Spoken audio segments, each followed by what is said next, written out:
Why did ancient traditions and royal healers always store water in pure copper vessels? Science now confirms this daily habit transforms your... First, copper has natural antimicrobial power that destroys harmful bacteria within hours, eliminating toxins and soothing your entire digestive system. Second, it regulates your thyroid gland and supercharges your metabolism to help melt stubborn body fat and boost daily energy. Third, copper triggers collagen synthesis for firm, youthful skin, while optimizing iron absorption to strengthen your natural immunity.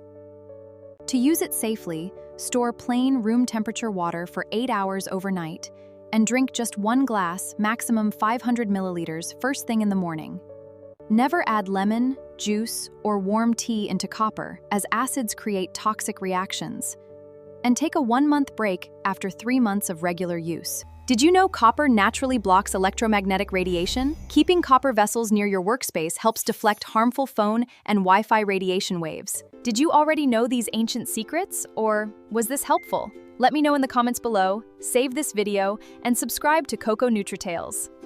Do you drink from copper vessels? Comment copper below for my free safe detox routine